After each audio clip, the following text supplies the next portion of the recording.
Олег Валерьевич – это коллекционер. Вот эта выставка, собственно говоря, вся графическая часть, это его коллекция, из его коллекции. Но кроме работ Тодыкова, потому что они у нас есть немножечко. Вот я немножечко сначала хочу вот что сказать. Вот эта выставка, она носит несколько такой исследовательский характер. Потому что она готовилась долго, год. Не то, чтобы она была посвящена там, году литературы, но и в том числе, потому что эпос, посвящение эпосу называется. Эпос – это и есть настоящая литература, особенно для Хакасии. И вот здесь мы представили и портрет Кадышева к 130-летию, работы Той Варянналя, очень замечательный художник красноярский был. Вот. И здесь вот в виде фотоэстампажей представлены, то есть фотографии вещей, в которых уже есть отражение героического эпоса. Здесь памятники первого тысячелетия до нашей эры, от второй половины, и первого тысячелетия нашей эры. Вот в частности, хотя у нас здесь не все совершенно у нас. Дело в том, что вот, допустим, вот этот замечательный кубок из Красноярска, Мессершмитт он называется, с изображением, вот там сюжеты изображены. Вот он плохо мы сделали. Из сулека, из-под камня тоже он почернел. Но вот это работы первого тысячелетия нашей эры уже. Вот. Что касается вот этих, вот посмотрите, вот эти пряжки, вот это пряжки, видите, со сценами борьбы. Со сценами борьбы. Вот здесь видите, как он, даже техника видна. Да? Техника видна, как шла борьба и за что хватались. Вот здесь очень похоже, вот, помните, сюжет был недавно, проект Санюка, которого схватили там за... Вот, прямо вот кони, видите, лошади. То есть они тоже в таком состоянии, в таком взбудораженном. Понимаете, вот эта тема растительности, вот она уже появляется, растительные мотивы. Причем при этом, посмотрите, вот эти сами узоры листвы, они вот сохранились до сих пор в хакасской вышивке. Понимаете? То есть самые даже...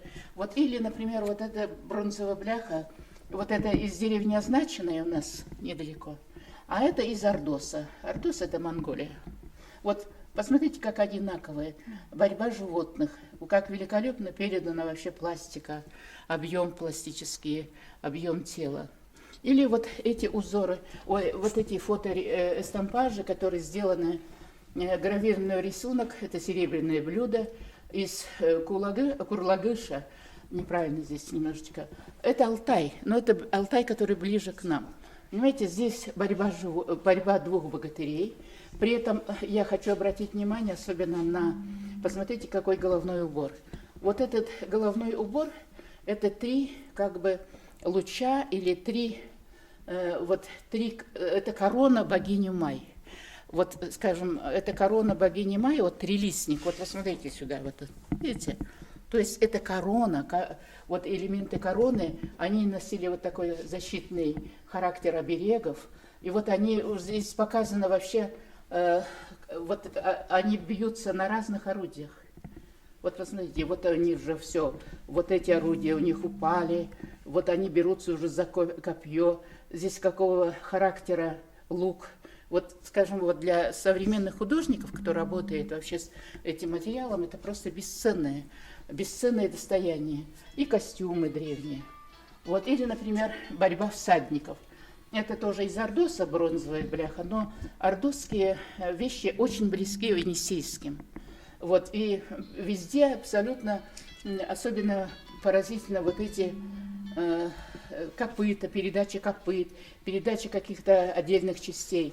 И когда внимательно изучают, например, зоологи, вот как выглядит конь, то есть он совершенно реалистичный, он точно передает все особенности вот этих наших низкорослых, вот бывают кони, вот, допустим, вот как бы, я их называю, такие хакасские кони, такие же такие же небольшие ростом, но сильные, прямо как сами хакасы. Выносливые лошади. И вот, или вот, посмотрите, вот этот из Копенского Чатаса гравированный рисунок, Чатас на Нисее, это вот 7 примерно 9 века нашей эры уже. То есть борьба животных и парное всегда соединение, почти парное. Или вот здесь, вот это вообще из Копен, один из самых ярких памятников. Это луки седла. Ну, представляете, да? Луки седла. И посмотрите, как обозначены вот эти горы здесь, борьба животных, стреляющие из лука. Они дважды повторяются, и дважды все, вот эта двузначность, вот она здесь сохраняется. Особенно примечательным является вот этот гравированный рисунок на серебряном кубке Мессершмитта. Это тоже 7-й, примерно 9 века нашей эры. Вот сам кубок, там вот он какой, да, вот этот кубок Мессершмитта. А вот это с двух сторон рисунок. Здесь тоже передано. Сначала вот некоторые исследователи считали, что это рисунок китайского происхождения. Ну, то есть их... Есть некоторые черты, там, передачи облаков там, и так далее. Но на самом деле это рисунок Михаил Петрович Грязнов, это мой вот такой учитель питерский, которым я работала вот в Эрмитаже, в аспирантуре. Вот он считает, он как раз сделал совершенно замечательную работу, называется «Героический эпос народов Южной Сибири в памятниках древности». Вот, собственно говоря, это в какой-то степени выкладка этой работы. И вот он считает, что это абсолютно местная работа. Здесь весьма вот значительные местные вот традиции, и даже вот такие оформления, то есть они сохранились в узорах, в орнаментах. Вот, и как бьет, например, вот этот стрелок птицу. Понимаете, то есть здесь все говорит... Здесь очень много движения, здесь элементы есть растительности, показа того, что это вот земля, вот, понимаете, вот, или, например, вот этот памятник, это совершенно замечательные парные, это пряжка золотая из сибирской коллекции Петра I, вот, и она была выполнена примерно в середине первого тысячелетия до нашей эры. Находится в Эрмитаже, это все эрмитажные, все вещи, кстати, эрмитажные, вот здесь. Вот и парная пряжка, значит, вот она отсюда, и здесь еще пряжка, увеличена. Она небольшого размера, древо, две лошади, женщина, причем, посмотрите, этот головной убор. И вот когда на Тепсее Михаил Петрович копал, он как раз именно такой головной убор нашел, только вот без этих, вот здесь, это как бы волос, который уходит, или конец, вот самое древо. Вот, или вот то, что здесь повешено. Некоторые считают, что это музыкальный инструмент, но Михаил Петрович приходит к выводу, что это специально для налучник, для вот, да, колчан. И вот здесь Валентина Евгеньевна, когда увидела на открытии вот эту работу, она знает ее, конечно, и говорит, что это оживление воина, то есть процесс оживления воина по нашему, по хакасскому эпосу. И здесь все абсолютно точно передано. Опять же, вот такой же рисунок копыт, который мы видим в других памятниках. Вот седло, вот, даже оформление седла, все здесь вот просто исторически достоверно и все оправдано. Или, например, вот такие пряжки, которые были, они украшали пояс, там воина, или вот, то есть вот они, две лошади, которые соприкасаются, и со временем вот эти две фигуры, они все более и более становятся схематичными и превращаются потом просто в узор, просто в некий знак, Вот это теперь в наскальных рисунках очень много. Здесь мы не представили сулексскую писаницу, потому что сулексская писаница – это просто иллюстрация героического эпоса, на самом деле. А это из-под камня, это прорисовка писаницы из-под камня, это 1 и 5 века нашей эры.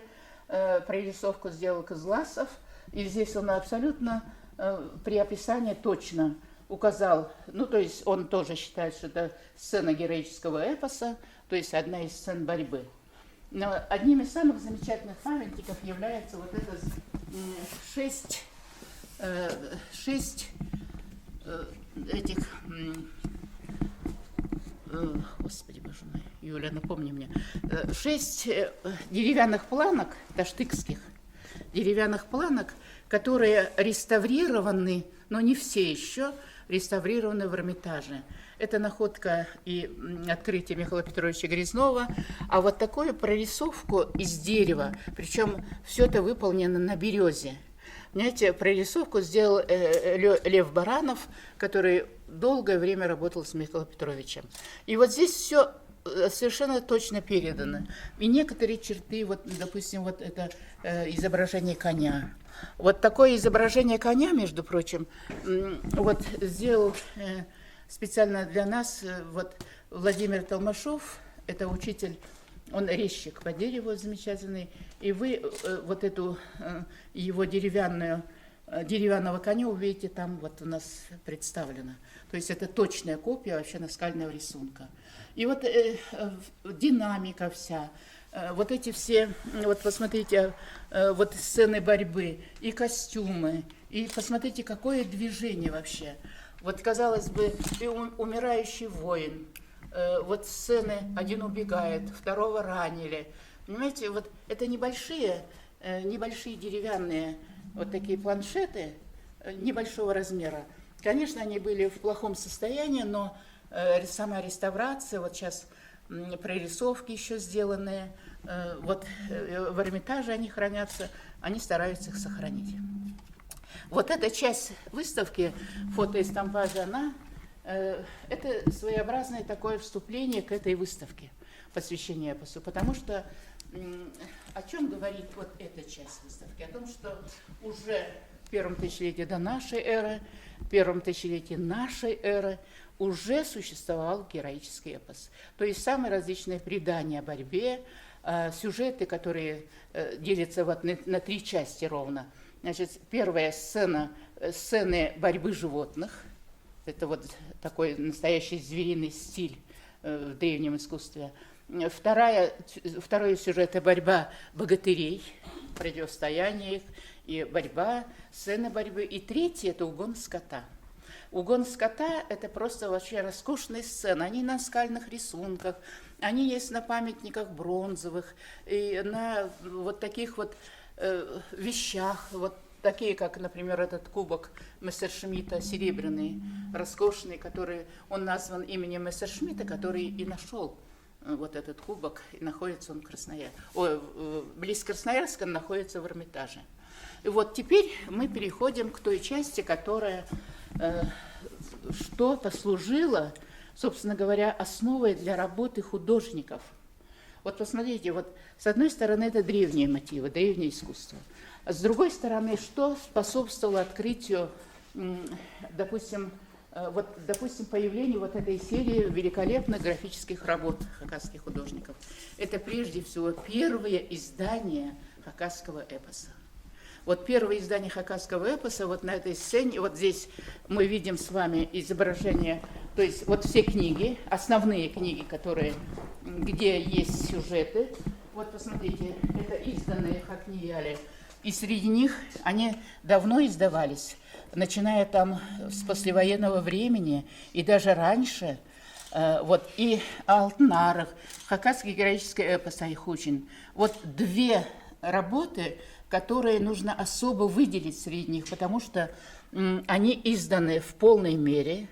Это совершенно замечательный текстологический материал, текстологическая работа над текстами. Это такие издания чему способствуют? Прежде всего тому, чтобы пополняет хакасский язык прежде всего. Потому что именно в эпосе сохранились вот такие языковые вот системы, которые просто невозможно. Вот. И самые различные вот сюжеты, которые они были оформлены уже нашими художниками. То есть эти книги появились, и совместно с работой художников. И поэтому здесь, к сожалению, нет одной книги, которая «Алтнарах», которую первое красивое издание, которое оформил Владимир Тодыков. Вот. Но это очень редкое издание, может быть, это из Хакнияли мы взяли часть, а часть там из наших, из моей библиотеки.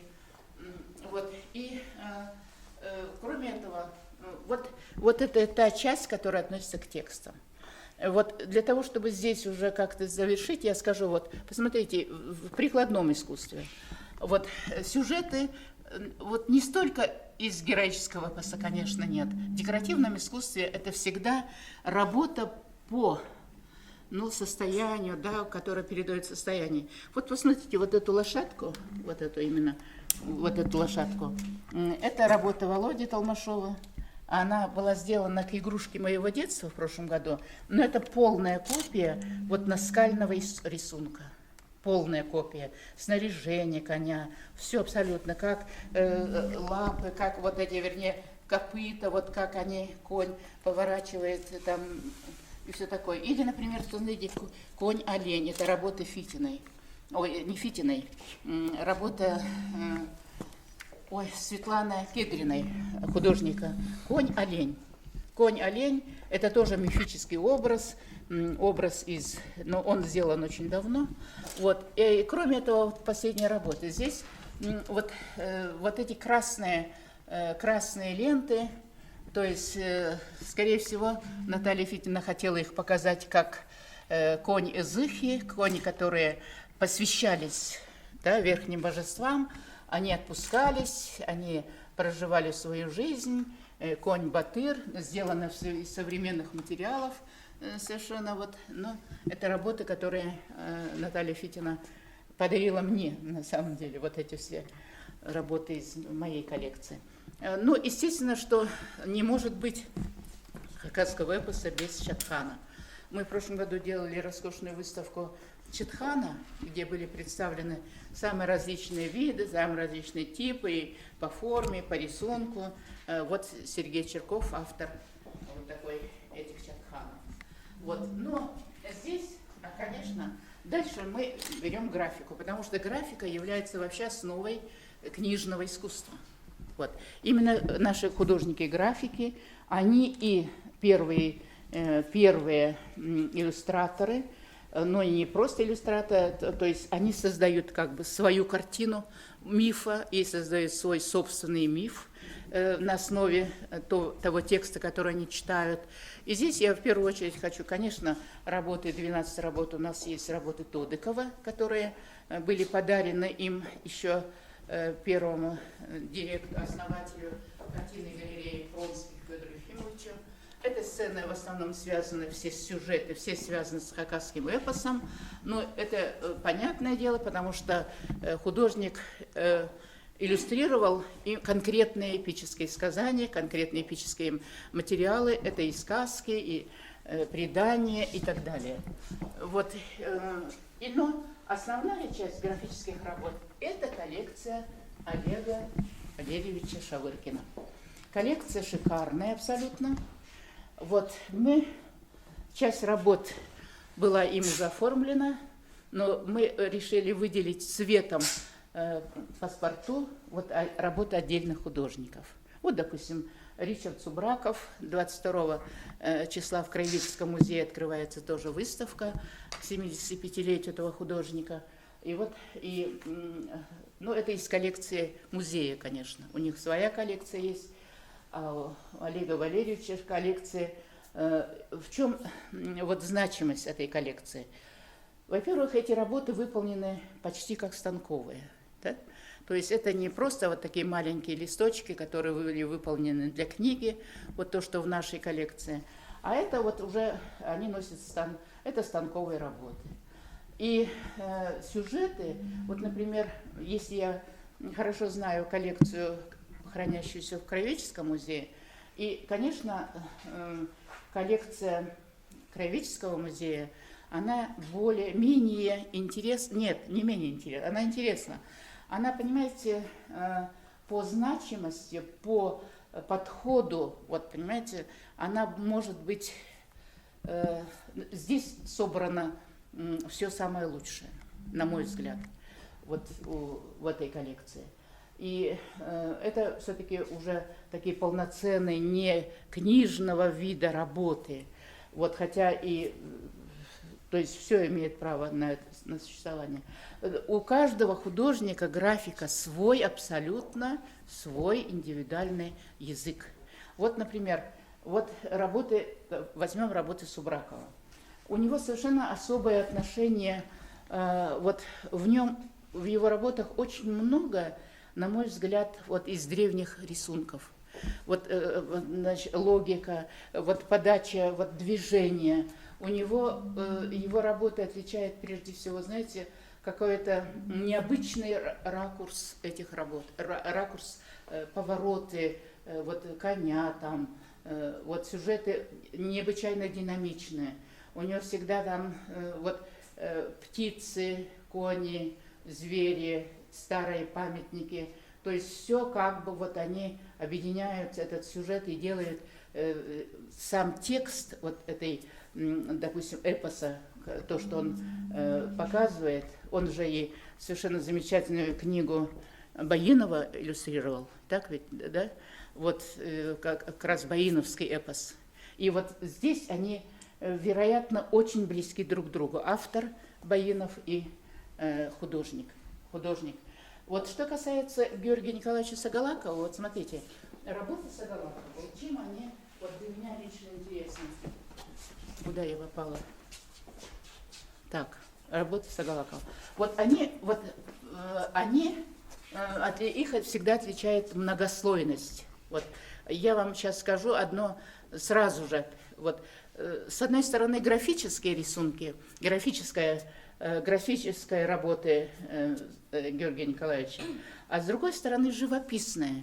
Понимаете, у них совершенно разный подход. Хотя что их объединяет? То, что он чрезвычайно насыщает пространство. Понимаете, чрезвычайно насыщает пространство, вот так, как это насыщает сам сказитель вот в этих своих произведениях. И у него населено, он использует вообще все, что он знает, там из древнего искусства, из искусства там неолита, например, искусства окуневского времени. Окуневское время тоже занимает особое место. То есть, но у него очень тактичное отношение к памятникам окуневского времени.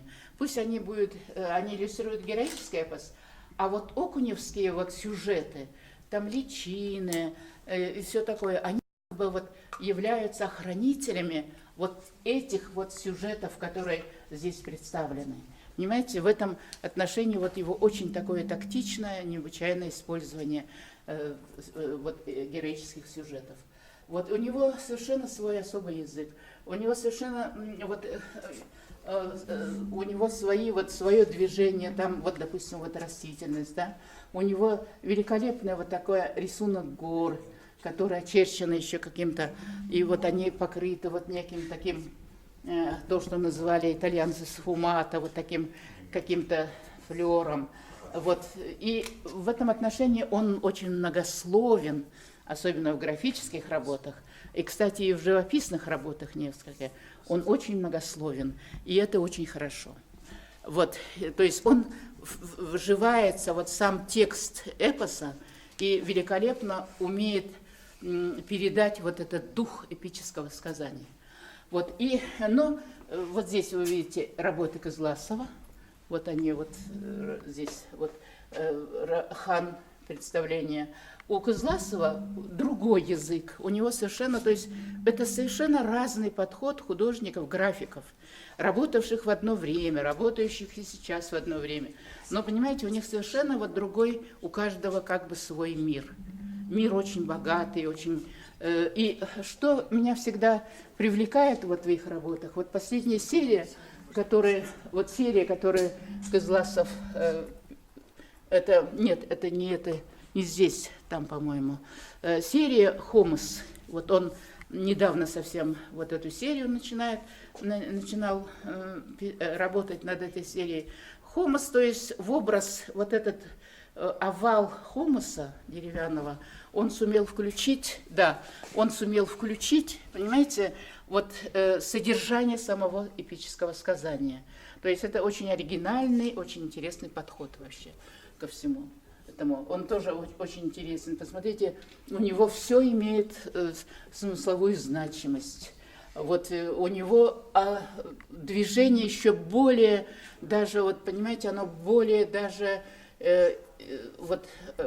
наверное, ближе даже вот к тем древним каким-то истокам. И у него много символики. И при этом, при всем, вот графические работы художников, при всей разности их подхода, их языка графического, что их объединяет, это вот именно вот самой эмоциональный настрой самого эпоса.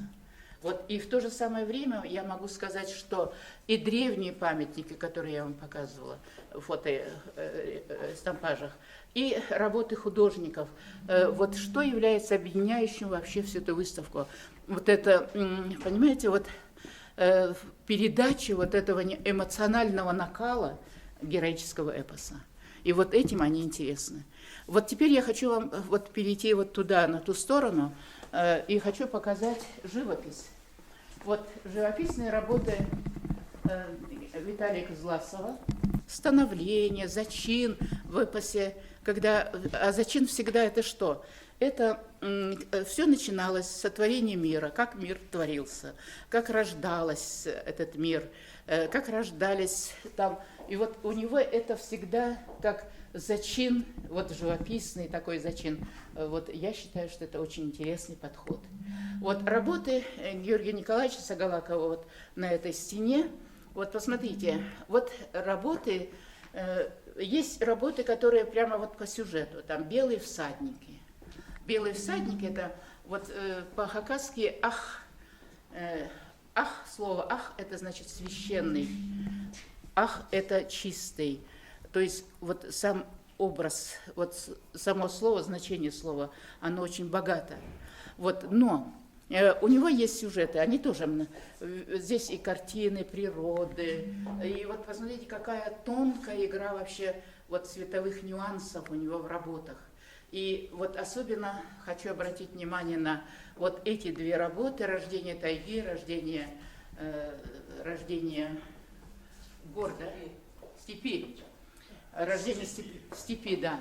Вот я считаю, например, что это совершенно новый подход. И вот настолько оригинальный, настолько он красивый. Я думаю, что лучше меня скажет это вот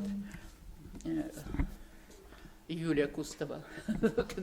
Вот она там в полном восхищении, и она еще больше передаст вот этот эмоциональный накал, который вот ее прямо потрясает. И у него все сюжеты, вот они, видите, живопись Георгия Николаевича, она, конечно, ее отличает прежде всего, во-первых, необычайное чувство цвета, вот цветовых нюансов. Казалось бы, с одной стороны, он не использует уж такое большое количество там вот цвета, да, там разных цветов, но в то же время он их умеет так положить, так вот их скомпоновать, что это создается прямо какая-то необычайно красивая картина. Вот не могу не сказать о работах Острикова Виктора Сергеевича.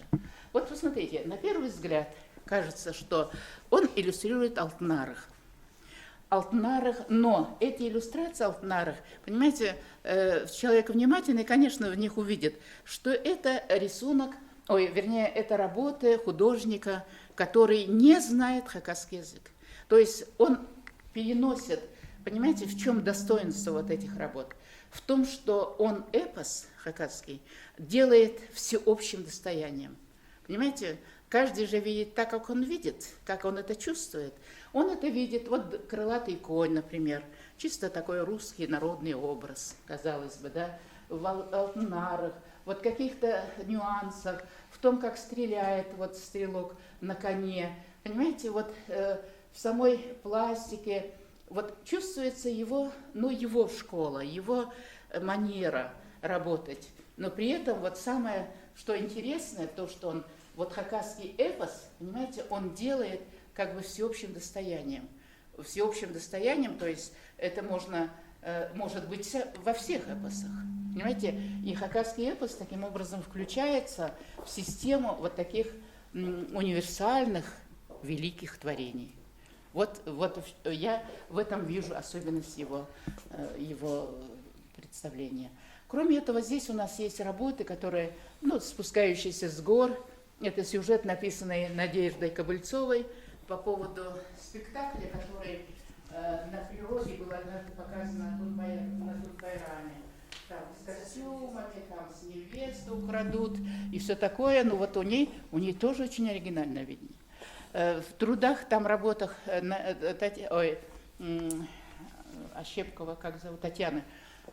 Нет, Тамара Ощепковой. Понимаете, она любит изображать любимые ее образы: волк, кони, вот они у нее всегда. То есть она вписывается вот как бы в систему ценностей, в данном случае хакасского изобразительного искусства и вообще хакасской культуры. Потому что вот это, они имеют все огромный смысл, каждый, свою историю, и вот этим и работа интересна. У нас представлена работа самодеятельного художника. Но и вот среди всех других художников, конечно, может показаться, что он не вписывается там, допустим, в эту среду, но на самом деле вот в нем есть тоже, вот понимаете, вот какая-то всегда у меня в таких работах самодеятельных художников, они подкупают вот необычайная искренность подхода к сюжету. Пусть она будет немножечко такой наивной, вот и птицы вот так как бы летят, они символы неба, и облака, вот, понимаете, вот здесь можно многое подправить, многое бы, но вот они тем и хороши, что художник старается, в какой-то степени вот его преклонение перед вот самим памятником, называется «Явление духа царя Салбыкского кургана». Вот в этом году он эту работу написал, и вообще сам вот привез из эскиза. Учитель, на самом деле, он учитель физкультуры, вот, но занимается вот изобразительным искусством. Вот, посмотрите, вот совершенно замечательную вот эту работу. Эта работа называется «Паго». Вот «Паго», да? То есть здесь есть фрагменты, например, спинки хакасского сикпена, есть сюжеты, связанные с хакасскими узорами, есть такие символы, как птицы. Вот главный символ в центре – это паго, нагрудное украшение свахи хакасской. Вот, и в то же самое время вот есть сюжеты, которые связаны вот с древними представлениями. То есть это и человечки, это лошадь. И вот, понимаете, здесь вот есть некоторые элементы, вот знаете, такого было направления еще в начале 20 века, такой лучистый. Или же они писали вот такими квадратиками, то есть квадратики заполняли, и они оформляли вообще как бы сам фон. Понимаете, здесь это очень хорошая, вообще вот прямо вот замечательная подача самого материала. Она вызывает ассоциации, она заставляет думать. И вот, конечно же, вот все эти работы, представленные на этой выставке, они несут огромную смысловую, содержательную, семантическую нагрузку. И они такие же, как эпос. Это невозможно до конца прочитать. Это нужно очень внимательно смотреть каждую работу. И вот в связи с этим я бы хотела, конечно, сказать то, что я не досказала в прошлый раз. Это то, что вот эпос является самым главным сокровищем хакасской культуры в целом. Вот если и говорить о том, что отличает нашу культуру, допустим, от других, то это, конечно же, эпос, его богатство. Богатство, которое есть и элементы этнографии, есть, конечно, это совершенно особое мышление человека. Это новый тип, даже вот какой-то незнакомый, но, вернее, сохранившийся вот этот тип мышления. Это и психология, это и знание этнографии, конечно, все художники, даже вот художники, которые работают сегодня, они работают, понимаете, все равно видно, что это наши, художники нашего времени, вот сегодняшнего дня, понимаете. Вот, а там, вот старых вот памятниках, конечно, этого нет. Но тем не менее, что еще раз, я бы еще хотела сказать о том, что вот эта выставка, с этой выставкой я бы хотела в какой-то степени поставить проблему, прежде всего, сохранения, но не просто сохранения, изучения и выпусков, конечно, величайшего творения вот народа, культура народа хакасского эпоса. Рукописи, которые лежат в Хатнияле, лежат десятилетиями, то есть 70-60 лет некоторым. Вот из них обработано всего вот 2 значительных: Алтынарах и Айхучин. Понимаете, вот издание это создание вот целого института, где могут работать и лингвисты, и фольклористы, психологи, философы, историки, этнографы, да кто только не может там, и экономисты могут ведь найти великолепные материалы из эпоса, потому что эпос является одним из самых, ну, это самый универсальный язык культуры, от которого вот эти волны эпоса, они распространяются на музыкантов, на развитие, там, скажем, хакасской музыки, на развитие хакасских инструментов, на то, чтобы наши дети с самого детства, это не важно, на каком языке дети сначала учатся говорить, на хакасском, на русском, и какой они, сейчас это не имеет никакого значения. Просто они живут у нас, они живут в нашей природе, все мы живем. И если с детства воспитывать на примере великолепных вот таких изданий и рассказов о том, чтобы эпос жил вот среди народа так, как... И тогда не нужно будет насильственно вообще вот человека заставлять изучать что-то, понимаете? А когда они живет с самого детства, естественно, совершенно другой подход и другое представление о своей родине, о родине, которая называется Хакасия. Вот эти идеи, конечно, нужно очень много издавать. Так много возможностей. Даже на основе вот этих рисунков Виктора Сергеевича Острикова можно такие великолепные, вот даже рассказы для детей, которые носили бы эпический характер. Ну, то есть рассказать об эпосе простым языком. На русском, на хакасском, это совершенно не важно. Понимаете, но вот это уже будет воспитывать, это уже будет будить сознание детей. Вот, собственно говоря, я хотела вот передать сегодня.